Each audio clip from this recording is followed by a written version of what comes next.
So I got off the phone and I fainted. I fainted on a cement floor. I fainted on the floor. I woke up to people. Are you okay? You're okay. I'm fine. Move aside. Top leaders, meaningful conversation, actionable advice, bulldoze complacency, ignite inspiration, create impact. Produced by the Southwestern family of companies. This is the Action Catalyst. Today's guest is Susan Beischel, designer, entrepreneur, and founder of the luxury brand, Skin. She has revolutionized women's athletic clothing and apparel, which has been at the forefront of fashion ever since the pandemic, with a focus on body confidence and wellness.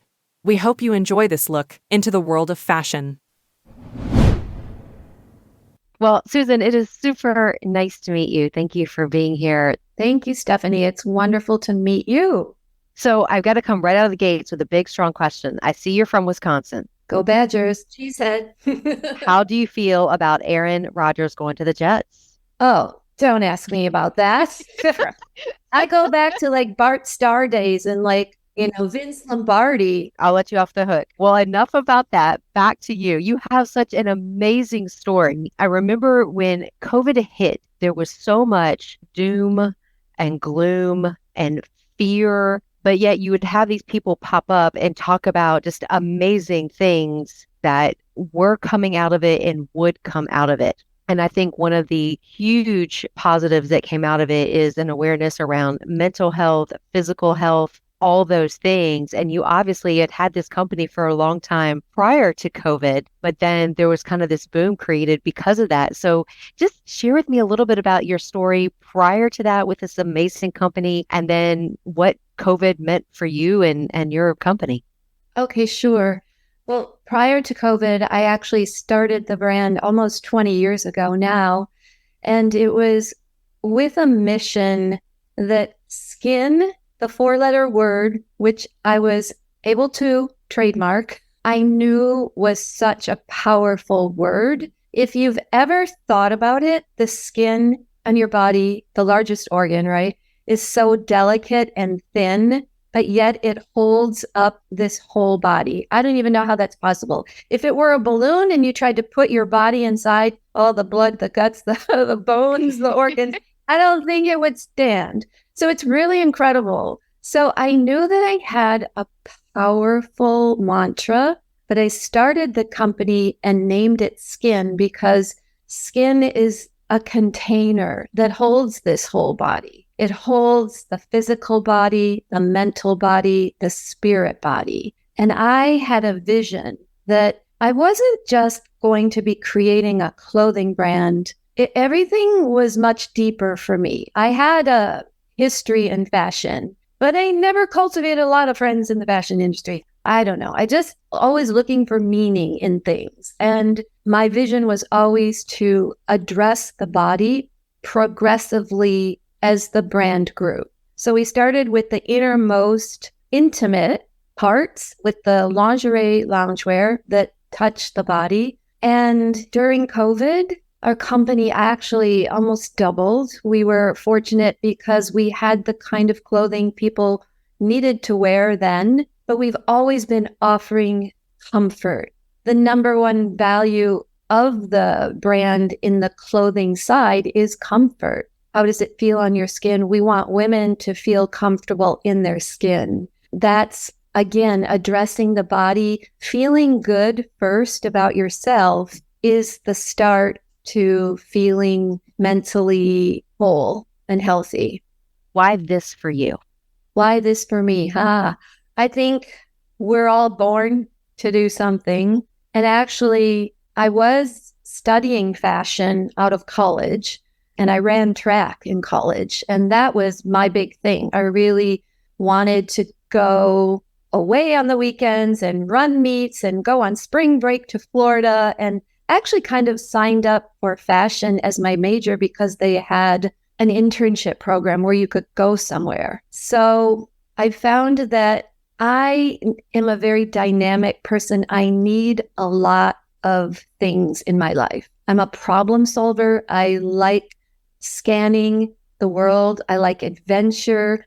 I like all the things. And fashion gave me that. because it involves finance and numbers and people and creativity and travel and all the things. And then I'm infusing this spiritual, intellectual, mental component to it as well. So I guess it's kind of all the things that I am. So 20 years ago, or I guess 20 years before COVID, you go, okay, I have this idea. I've got a little bit of a background in this, kind of a personal mission, if you will. Where do you go? How do you do this? Well, first thing I would say to everyone and anyone is always listen to what's inside of you. It's there for a reason. The dream, the vision, the inspiration, it's planted in you for a reason, and it's not in anyone else. So you don't need to even look outside and scan and say, does someone already do this? Or there's too many people doing this, because there's 8 billion people on the planet, and we just need to connect to our group, our tribe. And the second thing I would say is it's never too late. I started my company at 40 years old, and I'm still starting things, and I'm just getting started, in fact. So don't ever think you are too old or you can't start again. So starting, you asked, where do you start? The first step is to start. You need to start. Don't keep thinking about it, drawing it up on paper, creating all the plans. Start. The idea, who is your customer? How can I get in front of my customer? What is my product? Is my product right for that customer? So my experience, I always look for the white space and I match the product to the customer. So I could walk into any office and any room and pitch the right product to the right people.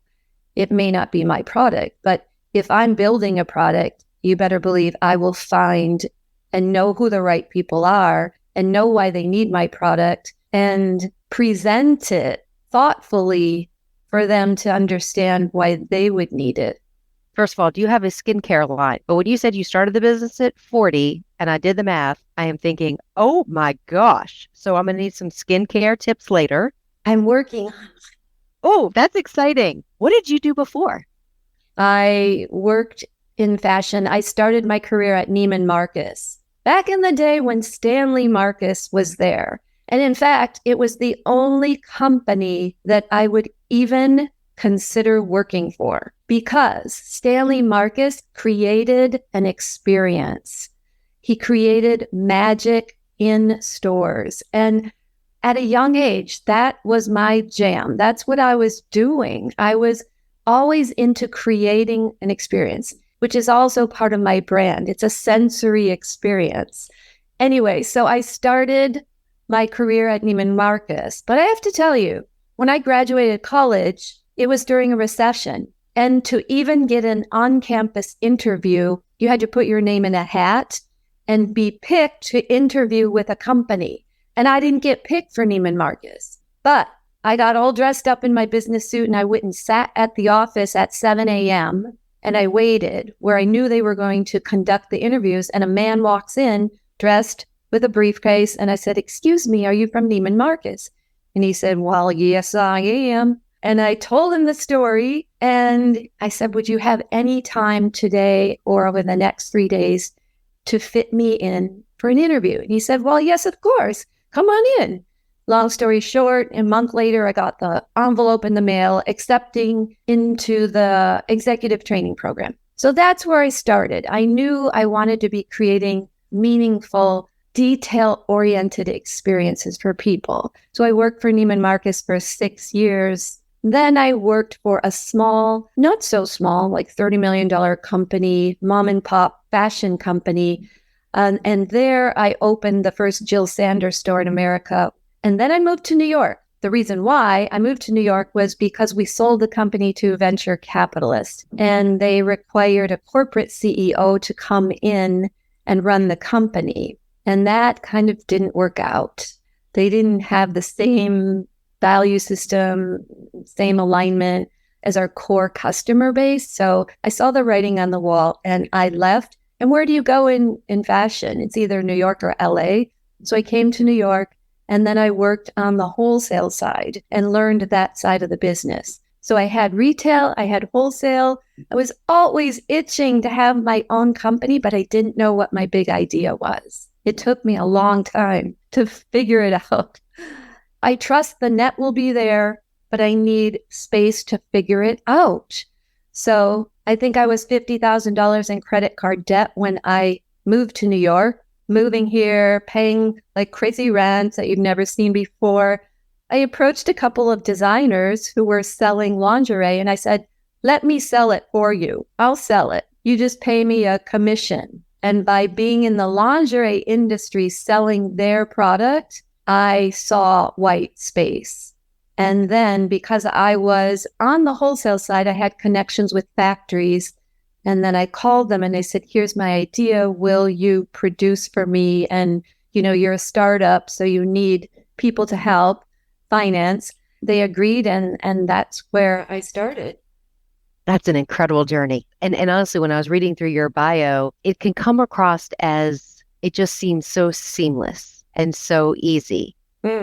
But there's nothing I just heard in that journey that sounded easy, handouts. You pursued what you loved and you took the risks along the way. But you also, I love hearing that. And I think that's something that really sets entrepreneurs apart.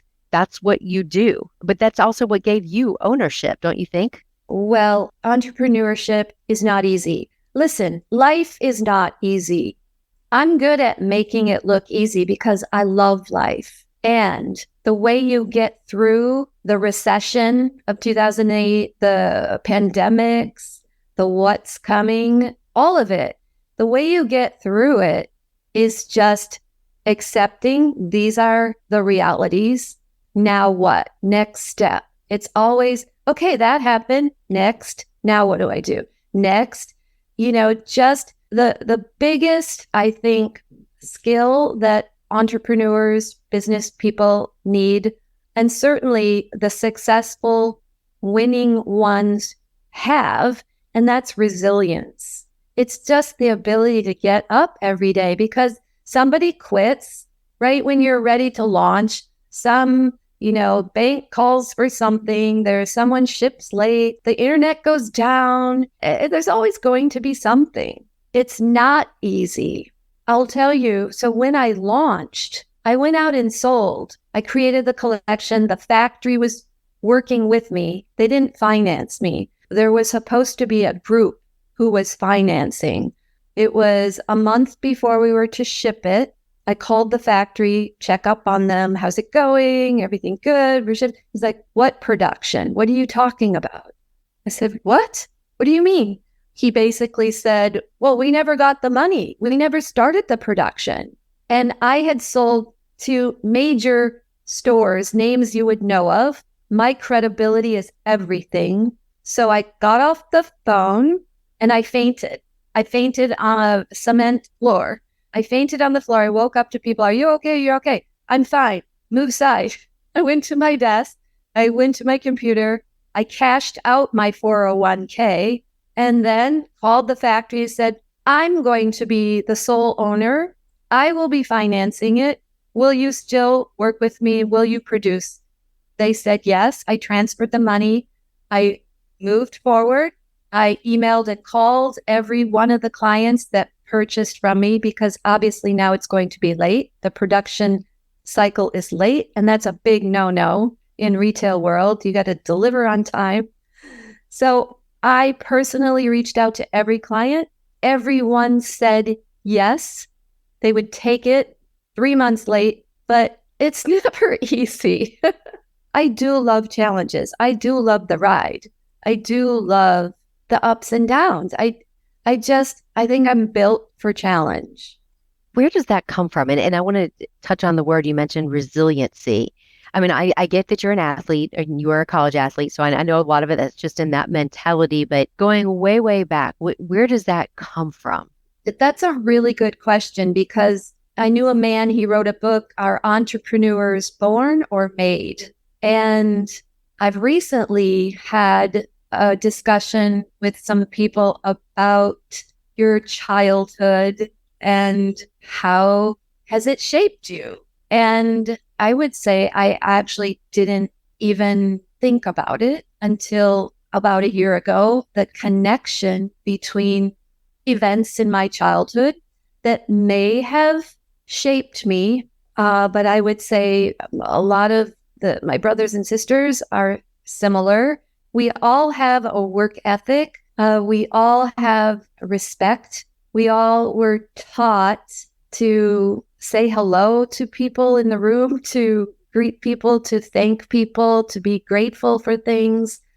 And I mean, grew up in a small town of 1,300 people. And I knew that I wouldn't say it didn't belong there, but I knew that I was different from all the kids around me. And I was a doer and a participator, and I was thirsty for knowledge, for everything. So I tried everything, all sports, all arts, all clubs. And I knew that I needed to be a small fish in a big pond. In fact, I won state champion and stuff like that, in high school running. And my dad wanted me to go to a small school near home and be a big fish in a small pond. And I did not want that, because even though I won state, it was all done by class, by how big your school was. And I was in a small school. So I don't consider myself a winner. And I was not having that. Like, Dad, I'm going to a big school where I can get better training. I can get better. I can be around people who are running better, and I will be better. By the first year, might have been the first semester, I don't know, I got full scholarship and then became an All-American, national champion, relay member. And that's the whole key. You get in the room with people who know more, have done more, and you rise to the level, as they say. Oh, I think there's a lot of power in that. Oh, I love that. Rise to the level. Yeah.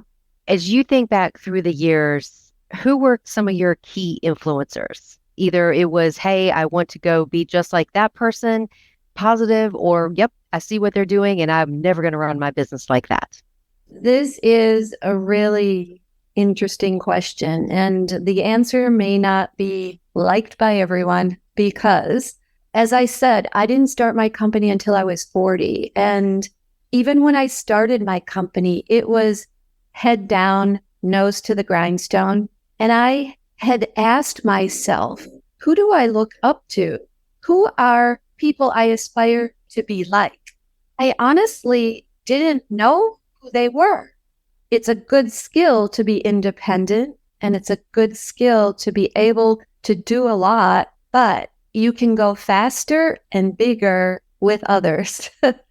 So it wasn't until actually the pandemic. So during the pandemic, I actually had time to join masterminds, to join. Tim Grover was one of my mentors. He's the coach of Michael Jordan and Kobe, a success coach. I joined Grant Cardone and Elena Cardone, 10Xing everything, just because they're always focused. I was actually a kind of person that hated the word discipline. I was always a doer, but the word discipline meant like someone's controlling me, and I don't like control, but it's you controlling you. And discipline is really about doing what you say you're going to do. Wow. Okay, let's have some fun. Oh, yes, for sure. They call me the queen of pleasure, actually, because I do make things fun. Okay, so if somebody wanted to wow you, how would they do that? Ooh. Oh, it's everything designed. You walk into the space and it's amazing. It's gorgeous. Everything's put together. It smells great. The food is amazing. Everything's thought through. That's how you wow me. It's every detail, because I will notice it. What do you do for fun leisure-wise? Do you still run? I do not run. I got bad knees. But now, since I've laid off for so long, I could probably run again. But I do everything. I live in New York.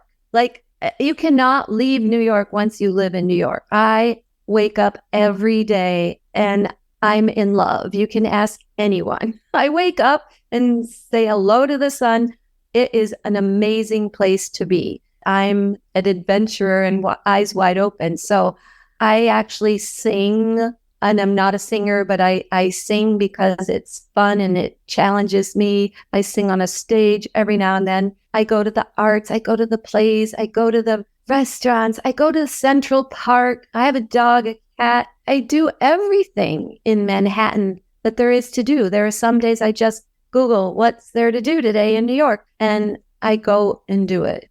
The next thing is, what is next? And, I think for a lot of folks, they have these visions and these big goals, and you've done it. I mean, you wanted to start your company. You wanted it to have this holistic meaning. Now what? Well, it's not over. I don't consider it done. Actually, that's how I approach all things that I do. Some people have coached me that I need to celebrate more things that I've done. And I just do it and then go to the next thing. And where I'm at now with this company, it's not done. There is still so much. I would say we're only a quarter of the way through this brand's journey, a quarter, and that's 20 years. So there is so much yet to do. That is very exciting. Your story has been so interesting, and I appreciate your willingness to share. So I just thank you so much. No, thank you so much. It's been a pleasure and wonderful to be in your presence and to have the opportunity to meet you. If you enjoy this podcast, please make sure to subscribe. And to stay updated on everything that the Action Catalyst is up to, make sure to follow us on Facebook and Instagram at Action Catalyst Podcast and on Twitter at Catalyst_Action. And as always, thanks for listening.